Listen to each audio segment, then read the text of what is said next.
और कठोरता की तरफ, जिसको हम अंग्रेजी में रेडिकलाइजेशन बोलते हैं, शाखा होती है, आरएसएस अपनी शाखा ऑर्गेनाइज करते हैं और लाठी की ट्रेनिंग देते हैं। उसी तरह से ये लोग शारीरिक प्रशिक्षण, फिजिकल एजुकेशन के नाम से लोग अपने यूथ्स को बुला के और उनको प्रशिक्षण दे रहे थे। और पटना के फुलवारी शरीफ स्थित नया टोला इलाके में मार्शल आर्ट व शारीरिक प्रशिक्षण की आड़ में देश विरोधी गतिविधियां चल रही थी। सुरक्षा बलों ने मौके से रिटायर्ड दरोगा सहित 3 आतंकी को धर दबोचा। भारत को इस्लामिक राष्ट्र बनाने का बड़ा खेल यहां चल रहा था। मामले की जानकारी देते हुए पटना एसएसपी मानवजीत सिंह ढिल्लों ने कहा कि 26 लोगों के खिलाफ नामजद प्राथमिकी दर्ज की गई है।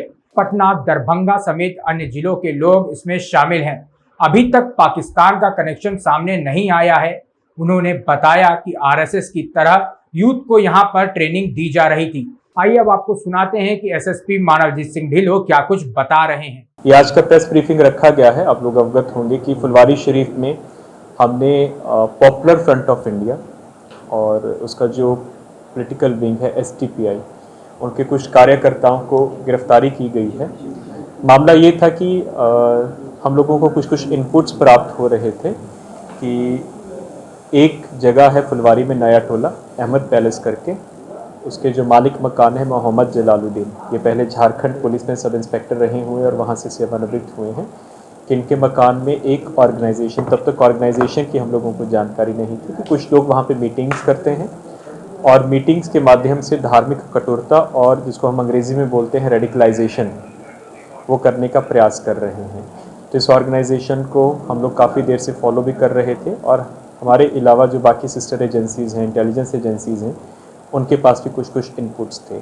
तो अभी जैसे माननीय प्रधानमंत्री का विज़िट हो रहा था, तो उससे पहले हम लोग अपना जो सोशल मीडिया के मॉनिटरिंग सेल होते हैं और जो इस तरह के इनपुट्स के ऊपर हम लोग और सघन रूप से जांच करते हैं। तो इसी क्रम में हम लोगों को पता चला कि 6 और 7 जुलाई के बीच में 10-12 लोग अन्य राज्यों से आकर, विशेषकर तमिलनाडु और केरल से आकर वहाँ पे मीटिंग लिए हैं और कुछ लोगों को शारीरिक प्रशिक्षण दिए हैं। बिल्कुल नॉर्मल फिजिकल, कोई आर्म्स का प्रशिक्षण नहीं बल्कि शारीरिक प्रशिक्षण दिए हैं।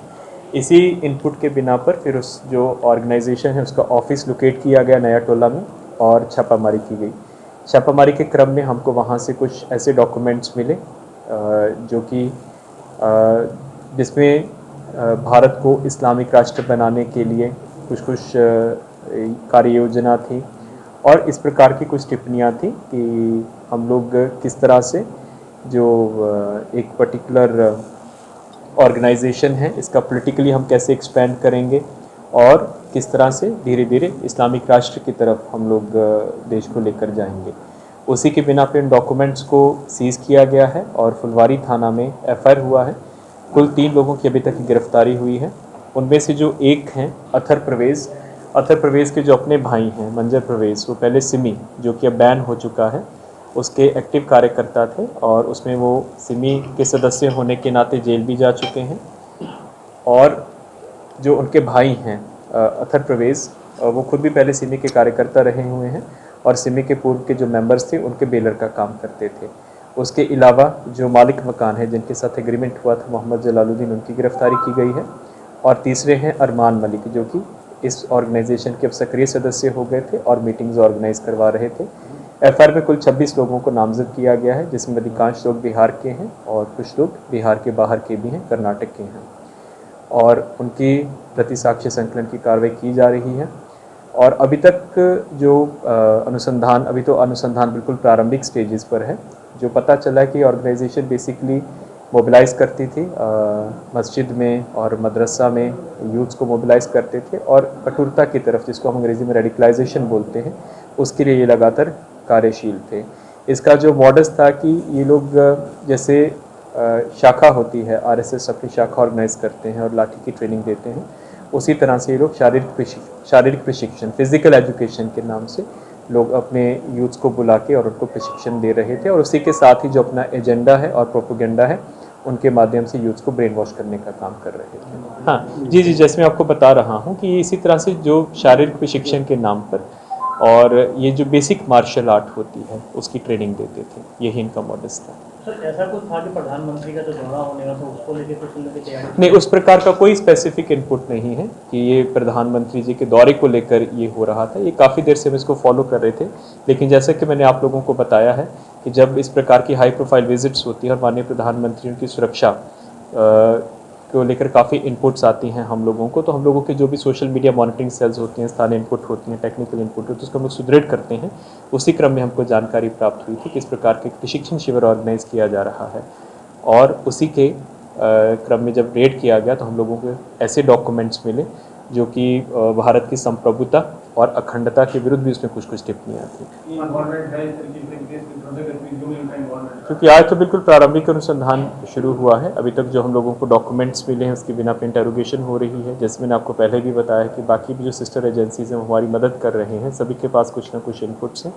तो उसी के आधार पर यदि ये पुख्ता रूप से स्पष्ट हो जाता है कि पूर्ण रूप से राष्ट्र विरोधी गतिविधि कर रहे थे या फिर भारत की अखंडता और संप्रभुता को लेकर इनकी जो गतिविधियां हैं उसकी एंटी चल रही थी, तो अनुसंधान के क्रम में जो भी तथ्य आएंगे उसको हम लोग सक्षम प्राधिकार और कोर्ट के समक्ष उनकी बेसिकली जो एग्रीमेंट किया गया था उनके मीटिंग्स में वो एक्टिवली शामिल होते थे। तो जब एक्टिवली शामिल होते थे उनके पास जैसे डॉक्यूमेंट्स यहाँ पे इनकी प्रॉपर हाजिरी बनती थी, जो भी मीटिंग्स होती थी तो उसमें वो एक्टिवली शामिल होते हैं, तो उनको BPFI का कार्यकर्ता माना जा रहा है। NIA की टीम पहुंची है सर अभी? NIA की टीम अभी नहीं पहुंची है, लेकिन वो भी निश्चित रूप से इसमें अनुसंधान में सहयोग है, तो हम उनसे भी रिक्वेस्ट करेंगे। 26 लोगों का नेम किया गया, उसमें पटना के कई बिजनेसमैन भी हैं, उन लोगों का भी नाम है, तो उन लोगों के खिलाफ कैसे करेंगे? देखिए, अभी तो ये बिल्कुल प्रारंभिक नाम है, ये प्रारंभिक नाम आए हैं जो कि मीटिंग्स में जो रजिस्टर पे जो हस्ताक्षर हुए हैं, जो नाम हुए हैं, सभी का इंडिविजुअली अनुसंधान भी किया जाएगा। इनफैक्ट सभी को हम लोग नोटिस भी सर्व करेंगे कि उनका इसके साथ क्या गतिविधि थी, क्या वो फाइनेंसिंग करते थे या फिर किस प्रयोजन से इन मीटिंग्स में शामिल होते थे। सर कुछ डॉक्यूमेंट्स वहाँ से जो मिले हैं उसमें डिस्ट्रिक्ट वाइज मेंबर्स के नाम है, तो वो क्या पॉलिटिकल जो पार्टी इन लोगों ने बनाया था उसका मेंबर है या फिर तो स्लीपर सेल टाइप का ये लोग? नहीं, स्लीपर सेल नहीं हम लोग बोलेंगे। कारण ये है कि जैसे मैं आपको बताया कि अभी तक जो PFI और STPI है ये प्रोस्क्राइब्ड ऑर्गेनाइजेशन बोला जाता है, प्रोस्क्राइब्ड ऑर्गेनाइजेशन की लिस्ट में नहीं है, इसलिए इनकी जो क्रिटिकल गतिविधियां हैं और जिनकी फ्रंटल ऑर्गेनाइजेशंस की गतिविधियां हैं उसको आधिकारिक रूप से बैन नहीं किया गया। हाँ, as per the evidence that has been adduced till now, it was not specifically meant for targeting PM's visit or sabotaging PM's visit to Patna, which concluded peacefully. Do they have any links with the band outfit abroad or in India or with Pakistan? As of now, जितना भी हम लोगों के जो band outfits है, चाहे वो India की हों चाहे वो बाहर की हों, लिंक नहीं आया। लेकिन एक चीज़ है जैसे मैंने आपको पहले भी बताया है कि जो अथर प्रवेश हैं जो कि इसमें गिरफ्तार हुए हैं वो पहले सिमी के कार्यकर्ता रहे हुए हैं जब वो सिमी बैंड नहीं था, और उनके जो अपने भाई हैं मंजर प्रवेश, जब सिमी को बैन किया गया था, प्रोस्क्राइब किया गया था, उसके वो एक्टिव कार्यकर्ता थे और उसी केस में वो जेल भी गए थे। और जो बाकी भी सिमी कार्यकर्ता उस वक्त पटना शाखा से जेल गए थे, जो अथर प्रवेश हैं उनके बेलर रहे हुए हैं। तो ये एक लिंक है जब वो सिमी के कार्यकर्ता हुआ था। ये 2013 ब्लास्ट में भी जो भी अक्यूज थे, बॉम्ब ब्लास्ट जो गांधी मैदान में हुआ था, उस समय भी ये बेलर बने थे। हाँ, वही मैं आपको बता रहा हूँ, क्योंकि वो भी जो थे उनका जो सब पहले सिमी के कार्यकर्ता हुआ करते थे, तो इनके भाई और खुद भी सिमी के कार्यकर्ता रहे हुए हैं।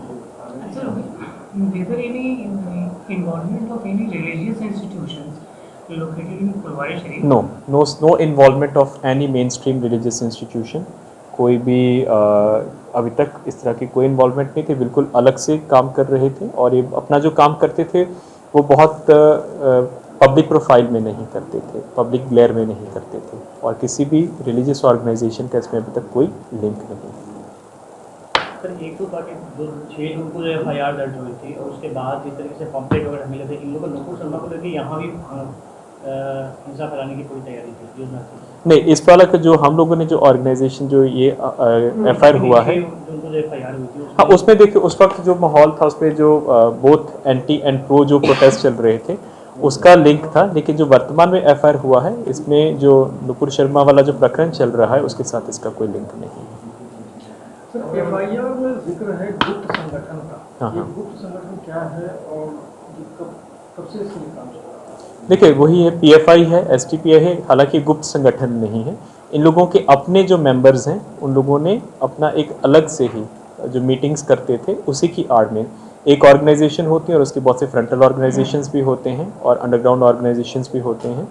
तो ये कोई जो PFI और STPI के ये कार्यकर्ता हैं, अपने आप को उसके कार्यकर्ता मानते हैं और उसी के नाम पे मीटिंग्स कर रहे हैं और उसी की ही आड़ में जो प्रशिक्षण शिविर उसको ऑर्गेनाइज किया जा रहा है।